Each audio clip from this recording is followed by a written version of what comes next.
안녕하세요, 양혜진입니다. 이번 시간에는 지난 시간에 이어 오픈 API 기능을 활용한 예제 하나를 더 만들어 볼 텐데요. 페이스북의 뉴스피드 정보를 가지고 와서 화면에 나타나게 하는 과정을 보여드리도록 하겠습니다. 우선 빌더의 왼쪽 상단 메뉴에 파일, 새로 만들기를 클릭하고 빈 페이지 템플릿을 선택해서 새 창을 하나 만듭니다. 이제 페이스북 친구들의 새로운 소식을 받아오기 위해 뉴스피드 정보를 불러오는 과정을 보여드릴 텐데요.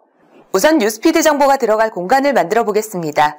디자인 도구에 있는 사각형 그리기 아톰으로 게시판에 제목을 입력할 공간을 만들고 F2 키를 눌러 페이스북 보기라고 제목을 입력해 줍니다.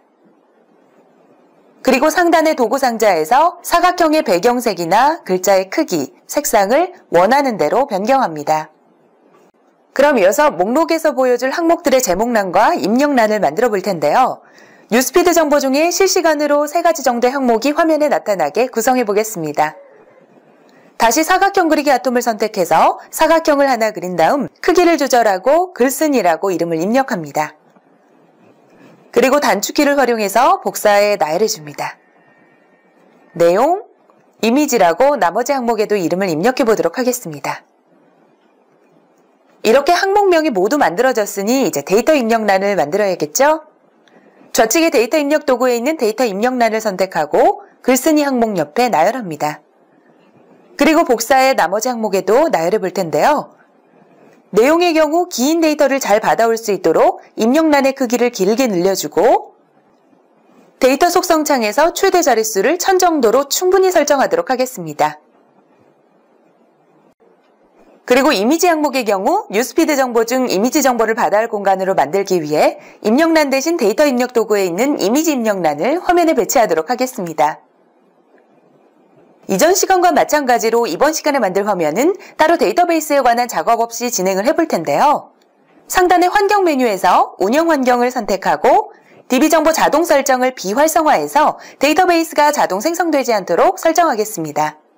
또한 데이터베이스가 자동 생성되지 않으면 입력란의 아톰명이 제목란에 따라 자동으로 지정되지 않기 때문에 상단 도구 상자에서 직접 변경해야겠죠. 앞서 생성한 입력란의 아톰명을 좌측에 나열한 명칭과 같은 명칭으로 지정을 해주게 되면 작업할 때 더욱 편리하겠죠? 이번에는 페이스북으로부터 데이터를 불러오는 작업을 실행할 버튼을 만들어 보겠습니다. 좌측의 이벤트 설정 도구에서 기능 버튼 하나를 화면에 만들어 보도록 하겠습니다. 이 버튼을 누르는 순간 바로 검색이 실행되도록 할 것이기 때문에 버튼의 이름을 검색이라고 입력해주고 아톰명도 동일한 명칭을 넣어주도록 하겠습니다. 그럼 지금까지 만든 부분이 하나의 항목으로 구성되는 목록을 만들어 보겠습니다. 마우스로 하나의 항목으로 묶일 객체들을 드래그해 선택해주고 좌측의 스크롤 설정 도구에 스크롤 묶기를 클릭하면 이렇게 하나의 영역으로 묶이면서 스크롤 묶기가 활성화됩니다. 또한 마우스 우클릭으로 스타일 속성 창을 열어서 목록에서 보여줄 표시 행수와 전체 행수를 직접 설정할 수 있습니다. 이렇게 화면 구성이 모두 완료되었는데요. 지난 시간과 마찬가지로 진행 관리자를 활용해 앱을 구동하면 페이스북에서 뉴스피드 정보를 가져올 수 있도록 이벤트를 구현해 봐야겠죠? 작업창에서 마우스 우클릭으로 진행 관리자를 선택하면 화면 오른쪽에 이렇게 진행 관리자 창이 열리게 됩니다. 그리고 나서 상단에 배치한 검색 버튼을 누르면 뉴스피드 정보를 가져올 수 있게 하기 위해 진행 관리자에서 검색 객체를 클릭하고 이벤트 발생 시점 창에서 검색을 누르면을 선택합니다. 그리고 이어서 나타나는 작업 유형 선택장에서 오픈 API를 사용할 수 있도록 외부 기능을 선택하면 이렇게 왼쪽에 이벤트 설정 창이 나타납니다. 여기서 실행 조건은 특별히 없으므로 다음 작업 버튼을 누르면 실행할 객체를 설정하는 단계가 나타나는데요.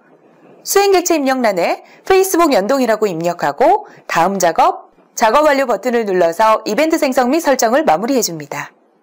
그럼 이제 진행 관리자에서 설정한 외부 기능 연계 객체를 만들어 보겠습니다.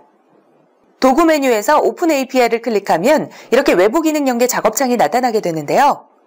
객체명에 아까 진행 관리자에서 지정했던 페이스북 연동을 입력하고 오른쪽에 있는 환경 설정 아이콘을 클릭해서 창을 엽니다. 전 시간에 유튜브 연동 예제를 만들었던 것과 마찬가지로 여기에서 사용할 서비스에 관한 설정을 해줄 수 있는데요.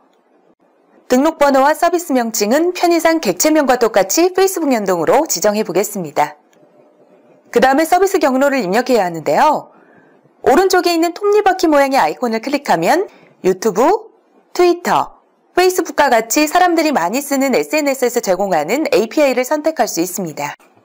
여기서 페이스북을 선택하고 확인 버튼을 누르면 서비스 경로에 다음과 같이 URL이 자동적으로 입력되는 것을 보실 수 있습니다. 그 다음 부분에서는 데이터 송수신에 관한 형식을 설정해야 하는데요. 이번 강의에서는 페이스북의 API를 사용할 것이기 때문에 페이스북 개발자 페이지에서 미리 찾아온 정보를 입력하겠습니다. 페이스북은 RESTful 방식의 웹 서비스를 지원하고 있기 때문에 서비스 유형을 웹 서비스로 연결하도록 하겠습니다. 그 다음 통신 프로토콜은 HTTPS로 선택합니다. 그리고 전송하는 방식은 겟 방식으로 선택하고 부호화 형식은 UTF-8이라고 입력합니다.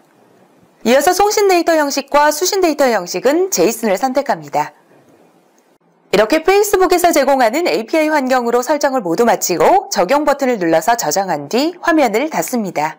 이렇게 지정된 서비스는 매번 해당 API를 연동할 때마다 지정하는 것이 아니라 이렇게 반복해서 사용할 수 있습니다. 이렇게 API를 사용하기 위한 환경 설정을 모두 마쳤기 때문에 이제 뉴스피드 정보를 불러올 수 있도록 서비스를 요청하는 데이터를 페이스북으로 전송해야겠죠? 페이스북에서는 이러한 서비스 요청문이 URL 형식으로 이루어져 있는데요. 이 URL 안에는 어떠한 종류의 데이터를 가져올 것인지 등에 대한 다양한 정보가 담겨 있습니다. 그럼 이러한 페이스북의 다양한 정보를 가져오기 위해서 페이스북의 개발자 페이지에 접속해 보도록 하겠습니다. 웹브라우저에서 페이스북에 접속해 로그인을 하고 상단에 독스를 클릭합니다. 그리고 좌측에 있는 API 레퍼런스를 선택하면 화면에 선택 가능한 API 정보가 나타나는데요. 그중 그래프 API로 들어가면 이번 시간에 연결할 뉴스피드 정보에 관한 URL 정보를 찾을 수 있습니다. 해당 URL을 복사하고 다시 빌더로 돌아와서 전송할 데이터를 입력하기 위해 외부 기능 설정 탭에 전송 데이터 창에 마우스 우클릭을 하고 구문 분석을 클릭합니다. 구문 분석이란 정해진 형식을 갖춘 텍스트를 분석하여 구성 요소를 파악하는 작업을 말하는데요. 이렇게 나타나는 입력창 안에 페이스북으로 전송할 서비스 요청문을 입력하면 자동으로 구문 분석이 됩니다. 그럼 앞서 복사해둔 해당 URL 정보를 구문 분석창에 붙여보겠습니다. 그리고 확인 버튼을 누르면 이렇게 전송할 데이터가 구문 분석되어 변수와 값수로 나누어져 목록에 나타나는 것을 보실 수 있습니다. 여기서 액세스 토큰은 사용자의 계정 정보로 구성된 고유값을 말하는데요. 지금 보이는 액세스 토큰은 페이스북에서 샘플로 제공하는 값이기 때문에 여러분의 계정 정보로 액세스 토큰을 생성해서 입력해야 합니다. 그래서 여기서 다시 한번 개발자 페이지의 툴스로 들어가 화면 상단의 그래프 API 익스플로러를 클릭합니다.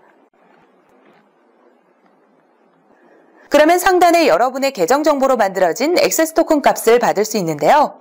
이것을 복사해서 전송 데이터의 값 부분에 붙여주면 여러분의 액세스 토큰이 입력되어 정상적으로 API를 사용할 수 있습니다. 이렇게 해서 전송 데이터에 관한 작업까지 모두 마무리되었습니다. 지금까지 데이터를 보내는 방법에 관하여 알아보았으니 이제 데이터를 받는 방법을 알아보겠습니다. 받아오는 데이터도 역시 페이스북이 지정한 형식으로 구성되어 있는데요. 앞서 사용한 요청문을 웹브라우저에 실행해 보겠습니다. 그럼 페이스북에서는 이렇게 매우 복잡한 결과를 전송하게 됩니다. 하지만 엠비즈 메이커에서는 이러한 복잡한 결과를 분석해서 사용자가 파악하기 쉽게 트리 구조로 표현해줍니다. 화면 하단에 전달받을 변수 탭을 누르고 빈 공간에 마우스 우클릭을 한 후 구문 분석을 클릭합니다. 그리고 앞서 웹브라우저에서 출력한 결과를 복사해 입력창 안에 넣고 구문 검사 버튼을 클릭하면 정상적으로 작성된 데이터라는 메시지가 나올 텐데요. 여기서 확인을 눌러 메시지 창과 구문 분석 창을 닫으면 이렇게 분석 결과가 트리 형태로 나열되는 것을 보실 수 있습니다. 그럼 이렇게 분석된 결과 중에서 필요한 데이터만을 앞서 만든 목록에 출력하는 작업을 진행해 보겠습니다. 작업창 오른쪽에는 생성된 아톰명이 나열되어 있는데요. DB 처리 객체와 마찬가지로 드래그 앤 드롭 기능으로 결과의 구성 요소와 아톰을 편리하게 연결할 수 있습니다. 우선 빌더에서 만들어 오른쪽에 나타난 항목 중 글쓴이 항목을 왼쪽 프롬의 네임에 연결해주고 다음 내용 항목은 메시지에 연결해줍니다. 그리고 이미지는 픽처에 연결하고 상단의 저장 버튼을 눌러서 작업을 마무리합니다. 이제 화면을 좀 더 예쁘게 꾸미는 작업을 해보겠습니다. 도구에 있는 디자인 도우미를 선택합니다. 디자인 도우미에는 배경 이미지, 버튼, 아이콘 등으로 꾸밀 수 있는 기본적인 이미지가 제공됩니다. 이제 여러분이 원하는 색과 모양을 마음껏 선택해서 디자인을 설계할 수 있습니다. 저는 이렇게 꾸며보도록 하겠습니다. 이번에는 이렇게 만들어진 화면을 저장해 봐야겠죠? 화면 상단의 파일, 모델 저장을 선택해 파일의 이름을 페이스북 보기라고 지정해서 저장하도록 하겠습니다. 자, 그럼 이렇게 디자인 작업까지 끝난 화면을 실제 앱으로 패킹해 구동해 보도록 하겠습니다. 스마트폰의 화면입니다. 상단에 있는 검색 버튼을 누르면 진행 관리자에서 설정한 이벤트가 실행돼서 페이스북의 뉴스피드 정보가 하단에 스크롤로 묶어두었던 각 항목에 나타나는 것을 확인하실 수가 있습니다. 그리고 이미지 입력란에도 실시간으로 등록한 사진 파일이 들어가 나타나는 것을 보실 수 있습니다. 이처럼 오픈 API를 활용해서 나만의 앱을 얼마든지 만들 수 있고 더욱 강력한 프로그램도 만들어 보실 수 있겠죠?